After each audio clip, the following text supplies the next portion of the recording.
Shalom saudara-saudara, kita jumpa lagi dalam renungan hari ini. Sebelum membaca firman Tuhan, mari kita berdoa. Tuhan, terima kasih kami mau membaca dan merenungkan firman-Mu. Kami memohon pertolongan Allah Roh Kudus sehingga kami dapat memahami dengan baik. Dalam nama Yesus kami berdoa. Amin. Firman Tuhan dari Maliaki pasal 1 ayat yang ke-8. Maliaki pasal 1 ayat 8, demikian firman Tuhan. Apabila kamu membawa seekor binatang buta untuk dipersembahkan, tidakkah itu jahat? Apabila kamu membawa binatang yang timpang dan sakit, tidakkah itu jahat? Cobalah menyampaikannya kepada bupatimu. Apakah ia berkenan kepadamu? Apalagi menyambut engkau dengan baik? Firman Tuhan semesta alam. Demikian pembacaan firman Tuhan. Tema kita, beri yang terbaik. Tuhan sudah beri yang terbaik.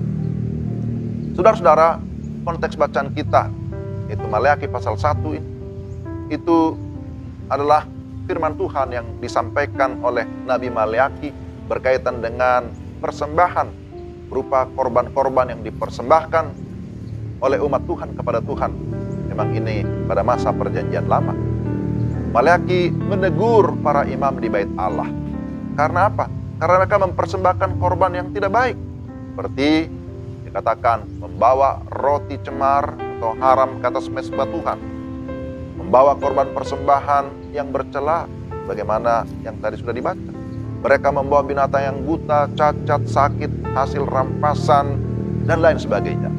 Hal itu adalah kejahatan di mata Tuhan, sangat memalukan dan sangat menghinakan Tuhan semesta alam. Jika demikian, saudara, seperti apa persembahan atau pemberian yang terbaik itu? Memang dalam perjanjian lama, persembahan merupakan pemberian yang dikhususkan bagi Allah, sesuai dengan tuntutan hukum Taurat, terutama berkaitan dengan hukum-hukum seremonial, hukum ibadah, sebagaimana kita bisa lihat dalam kitab Imamat.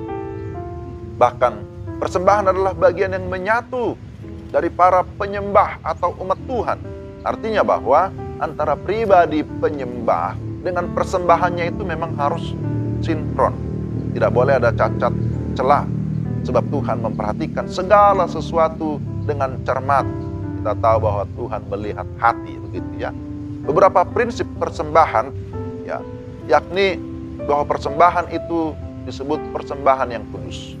Sudah dikhususkan atau ditahirkan dan kemudian dipersembahkan oleh orang-orang kudus.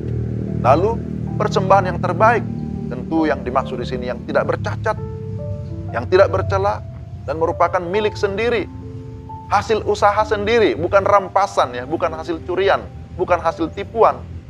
Lalu kemudian hasil tipuan diberikan jadi persembahan. Lagi-lagi ini menghinakan Tuhan.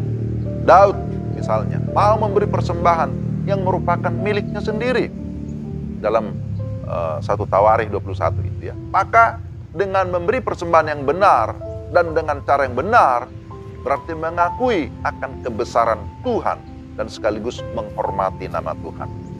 Jadi dengan mengikuti hukum-hukum yang telah ditentukan, maka hal itu menunjukkan penghormatan, sekali lagi penghormatan dan ketundukan kepada hukum Tuhan. Lalu bagaimana dalam perjanjian baru? Kita juga diajar untuk memberi persembahan. Bukan saja persembahan yang berupa materi, finansial, tapi persembahan itu dikatakan dalam Roma pasal 12. Ini lebih spesial lagi. Persembahan terbaik adalah mempersembahkan seluruh tubuh kita, seluruh hidup kita sebagai persembahan yang hidup, yang kudus, dan yang berkenan kepada Allah. Itulah ibadahmu, itulah persembahanmu yang sejati. Mengapa harus memberi yang terbaik? Kita sering berkata, give the best, atau do your best. Ya, begitu ya. Kita kepada murid-murid atau kepada anak-anak kita, selalu kita berkata begitu. Atau antara atasan dengan bawahan, karyawan, beri yang terbaik. Ya. Karena memang Tuhan sudah melakukan yang terbaik, maka kita juga harus memberi yang terbaik. Bagi kita orang percaya, hendaklah kita melakukan segala sesuatu dengan iman yang tertuju kepada Tuhan. Tetapi juga kita melakukannya dengan kasih, sebab tanpa kasih, maka semuanya akan menjadi percuma. Kita memberi yang terbaik sebagai bentuk penghormatan atau rasa takut kita akan Tuhan. Sebab Tuhan yang sudah memberi yang terbaik dalam hidup kita juga menginginkan yang terbaik dari hidup kita, itu seluruh hidup kita. Maka orang mengenal Tuhan dengan baik, bahwa Tuhan adalah pencipta alam semesta, pencipta segala sesuatu. Dia penguasa, dia raja yang besar. Dia layak menerima segala penyembahan. Dia layak menerima segala persembahan yang terbaik. Jadi penyembahan dan juga persembahan yang terbaik. Saudara-saudara yang terkasih dalam Tuhan, ketika kita memberi yang terbaik, tentulah itu sekali lagi menyukakan hati Tuhan. Hal itu berkenan kepada Tuhan dan itu mendatangkan kemuliaan bagi Dia. Sebaliknya terhadap pencemaran atau terhadap persembahan yang bercacat, yang bercela, Tuhan tidak akan berkenan. Dia akan berkata, aku tidak suka kepada kamu. Aku tidak berkenan menerima persembahan dari tanganmu. Tuhan menolak persembahan yang cemar dan bercela. Tetapi Tuhan menghargai, Dia menerima persembahan yang hidup, yang kudus, yang berkenan. Itulah seluruh kehidupan kita yang dipersembahkan bagi kemuliaan nama Tuhan. Jadi sekali lagi, mengapa harus beri yang terbaik? Karena Dia sudah memberi yang terbaik.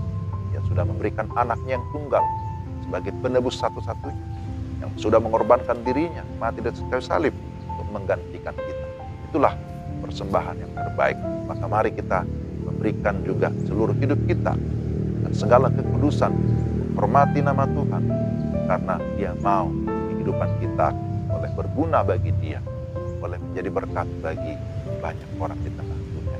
Sekali lagi, mari kita mempersembahkan yang terbaik, karena Tuhan sudah lebih dahulu memberi yang terbaik, yaitu dirinya sendiri. Mari kita berdoa. Tuhan, terima kasih untuk firman-Mu hari ini yang mengingatkan kami supaya kami sungguh-sungguh menghormati Tuhan, supaya kami sungguh-sungguh menghargai karya Tuhan yang begitu besar dalam hidup kami. Dengan cara kami mau melayani Tuhan, bahkan memberikan hidup kami bagi Tuhan sebagai persembahan yang hidup, yang kudus, yang berkenan kepada Allah. Tuhan, pakai kami sekali lagi menjadi alat bagi kemuliaan di tengah-tengah dunia ini. Dalam nama Yesus kami berdoa dan mengucap syukur. Amin. Demikian renungan kita hari ini. Tuhan memberkati. Shalom.